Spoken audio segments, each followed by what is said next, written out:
Welcome to my channel. When I thought about my coloring summer, I decided that apart from flower pictures, which I usually love to color during all summer months, I also would love to improve my skills in coloring animals.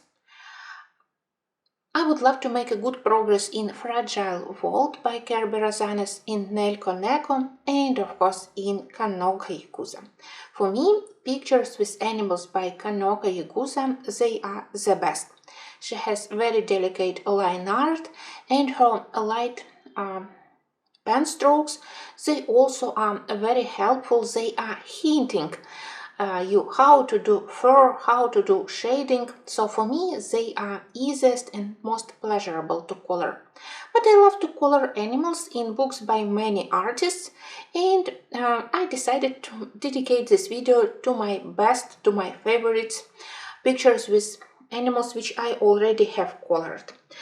Let's start from the oldest pictures, and they are in the books by Selina Fenwick, these Australian animals, which didn't give me a lot of pleasure during coloring because of paper.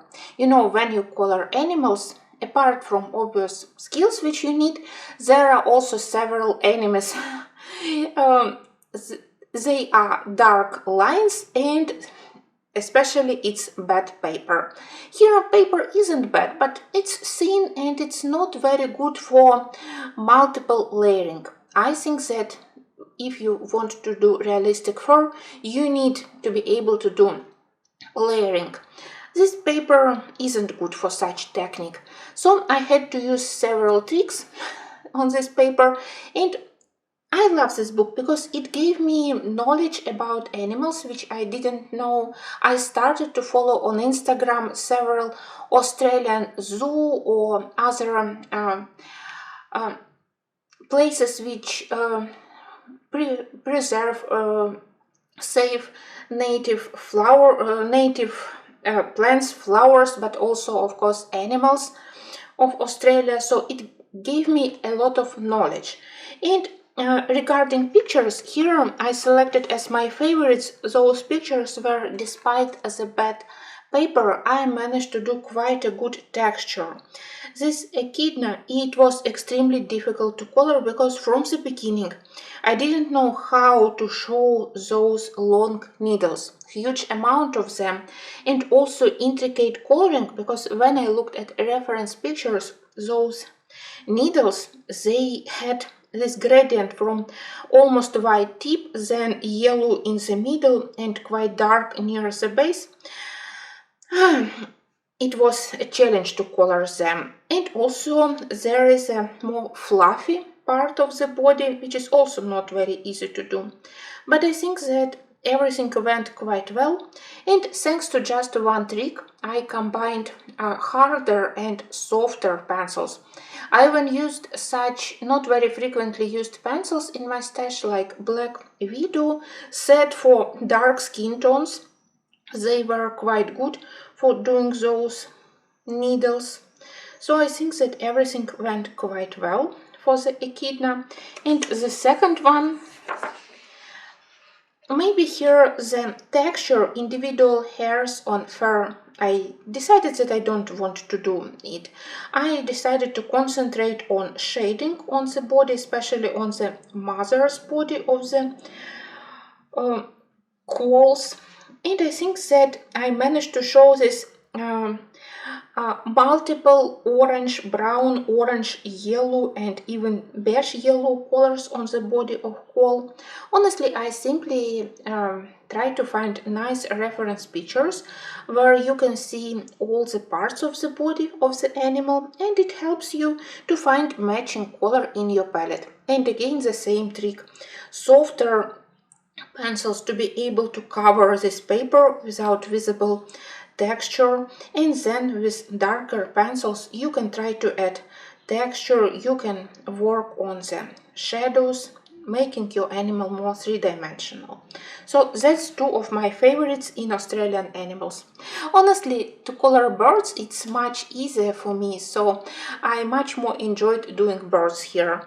But Those animals which I shown you, they felt like small victories when, despite the paper, I managed to do quite nice, fluffy, realistic animals.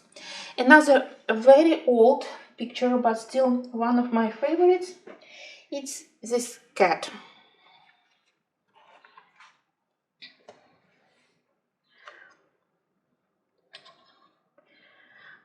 Yes, maybe a more interesting part on this page is the mirror frame and things which we have on the toiletry table, but I also think that cat with her longer fur on the paws and two colors of fur on the face, it also looks lovely. I have a lot of good memories about this picture, and I think that her huge blue eyes, it's a thing which you immediately notice when you look at this page. Honestly, to color animals in many books by Kanoka Igusa, it's easy because they are humanized. So you need to color only face and hands, and the body it's very often covered by clothes. So for beginners, I would recommend to start from such pictures. So you need to do only part of the animal's body. Let's have a look at my also quite old works when I colored a lot in books by Hannah Carson. Here my biggest enemy wasn't paper, because paper here is very good in my opinion, especially in very old books, very old editions. But here I never know how to work with black lines, how to mask them. For example, in Seasons, I have one of my favorite animals which I did. I think that it's kind of puma or snow leopard. Sorry, I'm not. I can't recognize very well what kind of animals I did here, and honestly, I tried to do it in more fantasy way. I really think that here I can be proud of multiple shades of grays which I used here. If you look closer on the front part of the body, on the head, I used probably all gray colors available in Prisma color set, all warm grays, cool grays, French grays, together with other additional colors like terracotta, burnt ochre, and yes, I think that it helped me to make quite realistic fur, especially on the face. Face is my favorite part, again with those vibrant fantasy blue eyes, but the body also is lovely. I do love this front part. The only downside of this page, it's a white outline. There were black lines. I wanted the whole body to make this fluffy look, so instead of strong sturdy black line, I used a lot of Posca pen, and with time I noticed that Posca started to look much more contrast. In the beginning it looks okay, but then after some time, when I open the same page after maybe 1 or 2 years, because that's really old works, you start to feel like Posca, it looks quite a line. Now I experiment a little bit more with using gouache paint instead of Posca. First with tiny brush, I think that strokes look slightly softer, they blend better with the pencil pigment, and I hope that gouache maybe won't look so alien with time. But apart from this maybe exaggeration of this white Posca, especially on ears, I really love this one. I do love the background also, so the whole page in my opinion is quite harmonical. And another one which costed me hours and hours of work, and it was probably the first page where I discovered this method of using softer pencils first to cover bigger parts of animal body and especially the light fur, and then to do some darker areas. Here I wanted to add some barely visible dark stripes everywhere with darker and preferably harder pencils. This one has quite active background, so sometimes the cat maybe could look lost behind those vibrant orange and red flowers, but still, in my opinion, it's one of the best animal pictures which I did in books, and it's still very dear to me.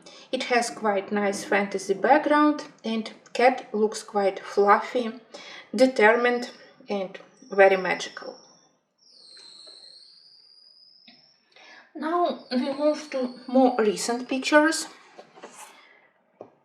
Symphony of Cute Animals has some advantages of coloring animals because animals are small. You don't need to color huge empty area to fill it with fur. No, animals are small, so you more need to concentrate on main colors which are suitable for this animal, for this fur, rather than doing this complicated work of layering, working on texture of fur. So that's easier. But another side, it's paper, which is not good for one of my favorite pencils for polychromasis. Here I mostly work with Prismacolors, and sometimes it creates some problems. But picture which I selected as one of my favorites, it's this fox. I think that even a lot of white paint, it really worked nicely, because on young foxes you indeed can see a lot of patches of white fur on the body, and I really love how I did this vibrant yellow color of the fur. Fun thing is that when I started to color this page, the line art wasn't quite clear for me. It was possible to do a young bear, how to color it, the cub, so the small bear. And when I started to color it, we discussed it with my family members, what exactly we have here. And I even saw several pictures by other colorists where we have fox and where we have bear. I decided that I want a fox. And until the last moment, when I started from the eyes and it looked like a raccoon. Then only when I did this longer nose, it finally started to look, and added orange obviously, so it started to look like fox. It wasn't easy coloring, but for me it's one of the dearest. I really love that animal looks three-dimensional, maybe because of the nice shadow beneath the head, and it also looks quite fluffy, and you clearly can see interesting color gradients on fur, starting from quite light, almost cream color, through orange, orange-brown, and shades of brown-gray. Another one which I decided to add here, simply because maybe the work on fur, it's maybe not something interesting, but to color small face in such ways that it still looks three-dimensional, it's also an interesting challenge. Here I try to concentrate on the direction of fur growth. So with the lines I try to show that on the nose mostly it grows from nose going to the forehead, longer fur on the sides of the head, inner part of the ear, it also has longer hairs. So I simply love the whole composition. It's one of my favorites. So of course when I think about pictures with animals, I just wasn't able to include it in this one, even if the proper work on fur, it wasn't very complicated here. It's one of the reasons why I love Nelko Neko. Perfect paper for layering, relatively small size for animals, and very interesting clothes which she put on them. So all just only positive moments from Nelko Neko book. Another one with good paper. Here the good thing for coloring animals is that they are never outlined with those thick black lines which you never know how to mask. They always are indicated by Emily Lindehol Oberg with this very delicate, similar to fur texture lines. So that's easy to color. But many animals are depicted in more cartoonish, less realistic way. It very good for her pictures, I love it, but sometimes I can't decide how to proceed with these animals. To color them simply like I did with some bears here. Oh, for example, like this mouse. Yeah, it's more in childish style. I even didn't try to do it in very realistic way. But sometimes I want to work more carefully on fur, and this squirrel sleeping amongst all those precious things. Here I wanted to do quite nice fur. Of course, the most interesting thing to do is the long fluffy tail of squirrel, but also parts of the body which have those beige or light gray color, and parts of the body which have orange brown colors. It's very interesting to color, so I'm quite proud of this work. Of course, I added a little bit of white paint to make squirrel more fluffy. So that's definitely one of the best works in my stash of colored animals. And finally, my latest addition to the collection of favorites, it's hippo. This picture reminded me that not only cute, fluffy animals are fun and enjoyable to color. Of course, to color cats or, I don't know, wombats or squirrels, they are adorable, of course, but other animals, they are also quite interesting to color. When I just got the book, I thought that, oh, to color hippo, it could be boring because, well, gray skin. The only interesting thing it may be those plants beneath in the water.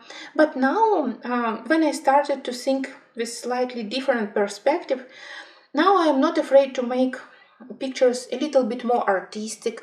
So I deliberately added some pinkish reflections on the skin. Again, I used reference pictures to color this hippo. So now when I color animals, I try to be more attentive to details. And of course, again, my favorite technique of combining Prismacolors, polychromoses. Sometimes I also love to add Derwent drawings, especially for fluffy animals. But this one I did with Prismacolors and polychromoses. It gives me the best result, such technique. So the last addition to this collection, it's this hippo. And I think that it's interesting not only because of the colorful background, but by itself also, because I think that I managed to do it quite three-dimensional. Another page which I like in this book, and I am quite proud of the result, it's those Tasmanian devils. I already did a similar animal in book by Selina Fennick, but of course here it's much easier to do thanks to the better paper. The most challenging part for them was how to make them three-dimensional and how to keep fur almost completely black. Thanks to the variety of gray colors in Prismacolor set, I think that I managed. They still look black, and only on upper parts of their bodies there are highlights. So indeed it looks like a shiny black fur. I also decided to use this more dramatic color for background to emphasize their ferocious nature, but also to add some dramatic taste to it, because they are wild creatures, but also they are in huge danger because they quite often have illnesses, and they also need some protection and care. Well, if you ask me about my plants, of course, I love to color birds. So in my plants, I definitely put this spread with birds. I already can imagine how lovely they will look on the simple shades of gray on the stone background with the addition of those vibrant flowers. This one I think that it will be easy. It will just require huge amount of time to do this background. Even if I will try to do some underpaint for the sky, for the stones, probably with a little bit of water and watercolors. But still, I prefer to work on the main image on textures with pencils, so it will be easy but long. Another one which I selected for my plans, well, this one is challenging because I really want to do this snow leopard, and I'm intimidated by his famous fur and how to do landscape in such a way so it still looks like a wintry picture and it will create nice contrast to the fur of the animal. We also have a lot of nice secondary elements, very lovely composition. So maybe it's time for me to gather my courage and to start doing this page. It was one of my favorites from the beginning, so maybe it's finally time. Well, thank you for watching, and I hope that you will color or you have colored some of these animals for me. If you're just a beginner, I can recommend books by Neko or Kanoka Iguza. They are really lovely. But of course, Fragile World, it's also good because we have both birds and animals, so you will be able to find more complicated or more simple pictures to color. Not of them are intimidating. Thank you for watching, and until the next videos.